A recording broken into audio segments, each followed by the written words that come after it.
saya mau menceritakan juga minggu lalu saya ketemu, saya ditelepon sama seseorang yang saya nggak kenal, tapi dia di refer oleh teman saya, seorang partner bisnis saya. Dia bilang sebuah perusahaan dari Swiss namanya Metallor mau berbicara dengan Anda. Saya bilang kenapa gitu.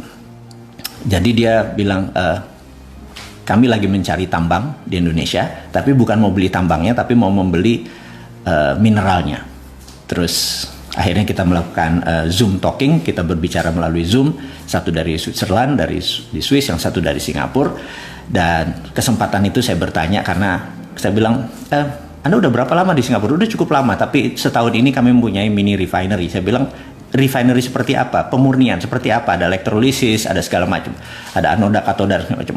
Produknya ada gold, ada PT, ada platinum, ada macam-macam. PGM, semua precious group metal ada. Oh, oke. Interesting. Raw materialnya dari mana? Kami beli ingot, kami beli dore. Jadi dia tidak memberi bullion, dia tidak membeli emas yang 99% gitu ya. Tapi dia memberi bahan yang setelah dari proses tambang, kan ore ya, berupa batuan atau tanah, di semi proses, menjadi solid. Ingot atau dore itu mungkin kadar emasnya 50% atau mungkin 40%. Dia beli dengan diskon, kemudian diproses menggunakan elektrolisis dan lain sebagainya, di refine, dimurnikan di Singapura. Saya bilang, udah berapa lama, udah berapa banyak Anda beli? Kami bisa menggunakan yang formal, tapi juga ternyata kami banyak membeli dari illegal miner. Jadi tambang-tambang rakyat yang illegal itu dia beliin. Saya pikir nggak salah nih, dan angkanya tonasenya gede sekali. Dan itu tidak menguntungkan kita sebagai devisa negara, itu hilang tuh sebenarnya, karena aset kita yang hilang. Itu yang buat saya gregetan. Yang jual ini bener-bener nggak NKRI ini, bener. Karena dia menjual tanah air beneran gitu ya. Karena mungkin ya pejabat di atasnya juga menjual tanah air, ya yang di bawah juga menjual tanah air ya. Ya itulah, karena modalnya kita itu gitu ya. Sementara Swiss adalah negara yang nggak punya sumber daya alam. Laut aja nggak punya, dia nggak punya angkatan laut gitu. Dia bener-bener landlocked. Jadi nggak punya angkatan laut. Jadi satu-satunya negara yang lebih memilih berdamai atau menjadi negara penengah. Nah, Swiss, saya ingat 200 tahun yang lalu, Swiss ini satu-satunya negara yang mempunyai Swiss Metal Bank. Jadi dia mengumpulkan metal-metal itu di Swiss. Jadi ada nikel, platinum, ada tantanum, ada osmium, ada europium, ada germanium, dan lain sebagainya, barang-barang yang dikumpulin sampai selama 200 tahun, dan itu menjadi underlying untuk terbitnya Swiss franc. Jadi ini yang saya tertariknya adalah mereka mengumpulkan fisiknya tadi, dan mereka menawarkan dinaran. Jadi kalau dinaran memerlukan, misalnya gini, kalau ada ini angka dari langit sekali lagi, mohon maaf sahabat semua, kalau ada 1 triliun dana di dinaran, itu kan memerlukan 10 ton lebih. Oh ya, kira-kira 10 ton emas. Dan Antam produksinya berapa? 2-3 ton. UBS paling 2-3 ton. Berupa emas ya, kalau tambang mah besar. Terus kalau Freeport, Freeport adalah tambang tembaga yang fisiknya dia taruh di Okinawa, fisiknya 100 ton per tahun, itu ya di Okinawa. Kita nggak pernah dapat apa-apa. Itulah selama 30 tahun gebloknya, nggak ngerti ngelola tambang yang ini. Malas saya. Ini kalau gini emosi gue udah mulai naik nih ya. Kita lompat sebentar, balik lagi. Kita sampai mana tadi? Oh, sampai Metallor. Jadi dia bilang, ya udah, kamu bayar 20% atau 10% DP-nya, kemudian nanti kita kasih letter bahwa setiap ini ada jaminannya dari kami gitu ya, sehingga pada saat Anda perlu fisik ya Anda tinggal bayar sisanya, kita kasih fisiknya gitu ya. Tapi yang jelas papers kami dukung. Dan rupanya perusahaan kayak kayak Dinaran ini ada 10. Yang satu mungkin kita private sector, tapi yang 9 negara. Jadi Metallor menjadi underlying-nya Singapura. Dia beli surat berharganya emas tadi, dia terbitin Singapura dolar gitu ya. Nah, karena orang juga nggak nanya fisiknya, dia keluarin letternya, dan dia bisa dengan dengan tonase yang sama, dia bisa terbitin ke Filipina, ke Malaysia dan lain sebagainya. Itu yang saya gregetannya adalah dia pinter sekali gitu ya. Ini negara nggak punya sumber daya alam, tapi bisa melakukannya di negara sekitarnya. Dia kelola metalnya, jadi bukan tambangnya tapi metalnya, karena metal bisa jadi papers gitu ya, tapi tambangnya tidak. Nah, inilah yang saya pikir di tahun 1955 Pak Karno adalah presiden yang luar biasa, dia sangat visioner gitu ya. Nah, di mana tahun 55 adalah Indonesia baru 10 tahun merdeka. Bayangin, 10 tahun merdeka, tahu-tahu bisa mengajak pemimpin dunia ke kota kecil yang namanya Bandung, bukan Jakarta loh. Bayangin, Anda mundur setback ke tahun 55 di konferensi Asia Afrika. Bisa bayangin ya, yang datang itu ada tokoh-tokoh seperti siapa kakeknya Kim Jong Un itu Kim Il Sung ya. Kemudian ada Mao Zedong datang, kemudian ada Gamal Abdul Nasser, kemudian ada Zulfikar Ali Bhutto. Anda itu legend semua. Itu adalah Nehru datang, pemimpin India. Kenapa mereka bisa datang ke Indonesia? Karena waktu itu Pak Karno tahu SDA kita, sumber daya alam kita itu kalau dimineralkan ini menjadi underlying daripada currency rupiah yang akan lebih stronger dari dolar gitu ya. Sementara dolar sendiri mau jadi raja dunia karena dia waktu itu declare bahwa mata uang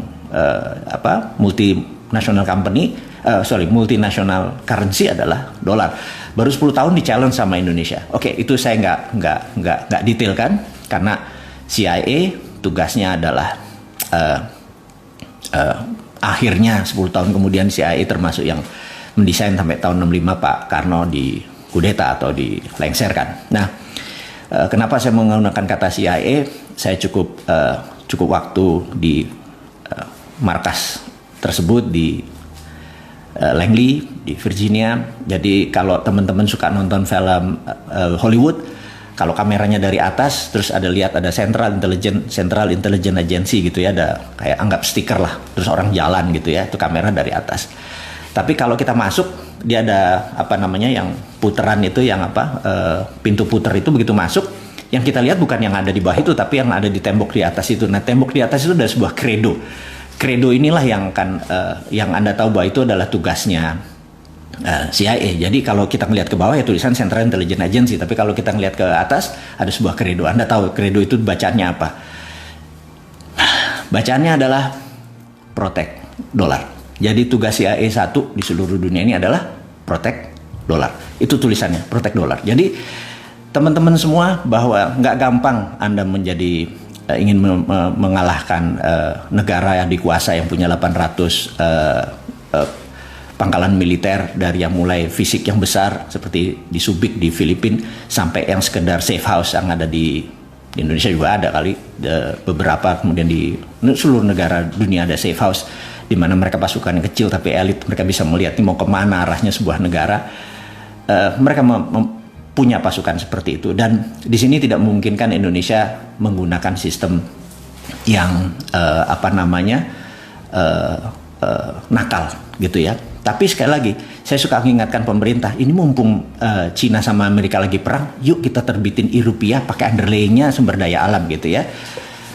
Sekali lagi, old mind doesn't work. Jadi pemimpin-pemimpin yang pakai old mind tuh, ini Bosman ngomong apa nih, Sontoloyo nih orang nih ngomong apa, ganggu aja lo, kita lagi redenominasi atau lo ngomong tentang rupiah kayak geledek di siang hari terus kita kekeh gitu ya, mengingatkan. Karena saya pikir kalau nggak kapan kita berdaulatnya, maksud kita minjem proyek dari Cina kita dibayarin atau minjem IMF dolar lagi gitu ya, ngutang terus gitu ya.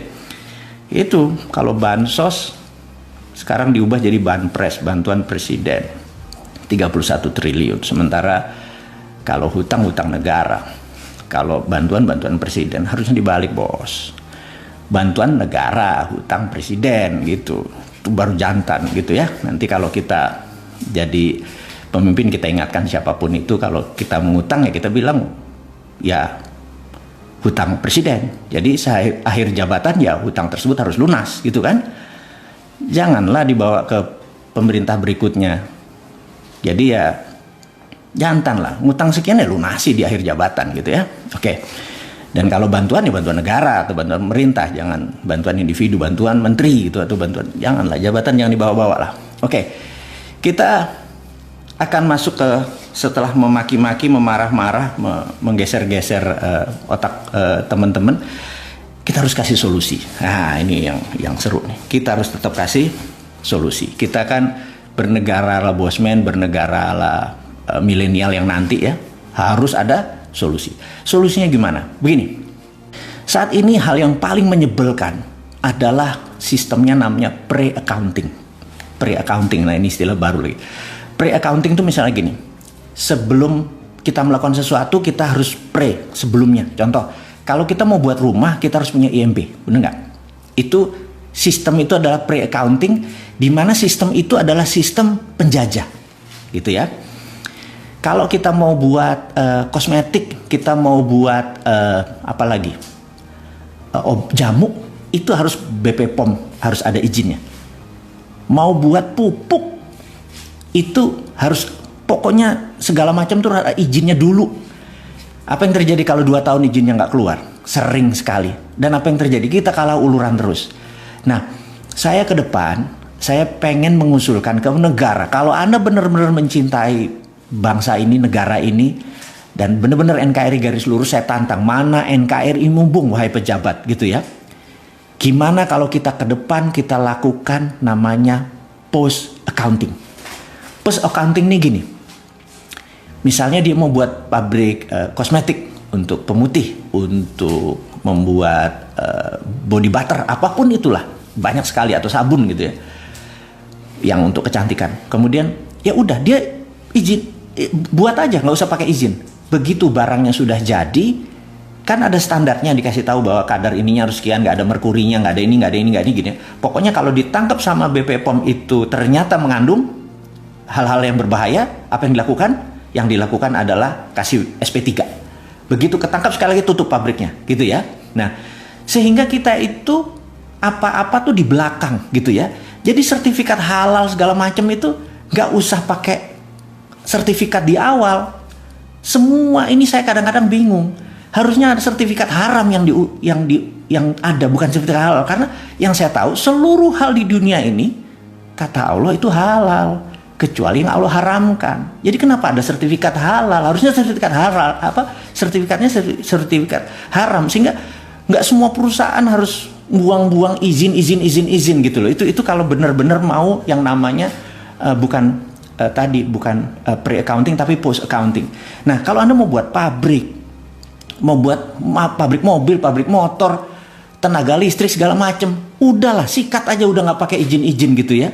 Nah, nanti setelah selesai baru dilihat. Jadi contoh kalau mau buat rumah, bikin aja rumahnya, nanti petugas datang diukur, oke, rumahnya 100 meter, kamar mandinya sekian, total 100 meter nih, tagihannya 2 juta gitu ya.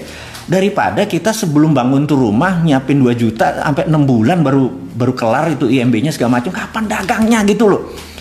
Jadi saya tahu ini adalah produk penjajah. Penjajah itu kan tidak ingin Indonesia berdaulat waktu dulu menjajah, karena itu apa-apa pre-accounting, apa-apa dilihat dulu, ini boleh, ini enggak, ini boleh, ini enggak gitu kan. Nah, emangnya kita penjajah ini, pejabat negara ini kan enggak gitu ya. Anda jangan kayak penjajah lah pejabat itu. Pejabat itu di belakang, hati-hati mengawalnya. Jadi mau itu jamu, mau itu kosmetik, mau itu pupuk. Kita itu kalau pupuk boleh dibuat petani sendiri, kita nggak import, dah gitu aja, gitu ya. Tapi izinnya di depan, mampus aja lo, gitu. Anda kalau benar-benar mencintai tanah air Indonesia, ini usulan saya, ubah dari pre-accounting menjadi post accounting. Jadi setelah selesainya baru kita audit, baru kita review. Membuat pabrik apa? Bikin Jo, gitu ya. Kalau Manado bilang sih, bikin Jo, bikin apa gitu ya. Mau satuin matahari sama bulan, bikin Jo, bener nggak? Nggak usah mikir, nggak mungkin segala macam, nggak mungkin, itu loser gitu. Kita kan winner semua bangsa Indonesia ini. Oke, jadi apapun buat aja dulu, baru nanti kita lihat. Ya kecuali dia buat alkohol, dia buat judi, ya segala itu udah pasti nggak boleh gitu ya. Tapi kalau hal-hal untuk bisnis, lupakan gitu. Bahkan niru pun, ya niru, imitating, mau dari misalnya produknya Prada kayak mau Dior ditiru, di Tanggul Angin kayak di mana, di Tajur, di Bogor sana mau niru, lepas. Nggak usah bilang nggak boleh gitu, karena begitu kita meniru, lama-lama kita bisa. Jadi ala bisa karena biasa, bener nggak? Setelah bisa nanti kita menjadi innovation, menjadi menciptakan gitu. Kalau kita meniru aja nggak boleh dengan alasan haki segala macam, itu kuno, itu old mind gitu. Kita kalau sama internasional, kita pilih bangsanya dulu baru internasional, nation interestnya kita dulu baru internasional. Jadi mudah-mudahan teman-teman usulan kita untuk pre-accounting dan post-accounting ini, coba Anda yang teman-teman mahasiswa di sini, ada pasti ada yang profesor, ada yang doktor, ahli ekonomi, tata negara, sahabat semua. Usulan saya tentang post-accounting ini harap diviralkan. Saat ini udah hampir 10.000 teman-teman yang menyaksikan acara minggu malam ini. Mudah-mudahan terinspirasi bahwa pre-accounting adalah cara penjajah. Penjajah waktu bilang, saya mau buat rumah, mau buat apa? Sini, ukurannya gini. Oh, nggak boleh, kecilin gitu ya. Itu penjajah gitu ya. Tapi kalau membuat, bikin aja. Pokoknya nanti udah berapa meter, bener-bener rumah tetangga nggak diambil tanahnya tentunya. Kita hitung, oke, ini bayar 2 juta, ini bayar 3 juta. Di belakang. Itu kita menjadi, menjadi negara yang cepat berkembang. Dan resesi yang tadi dibilang ini, lewat, percaya saya.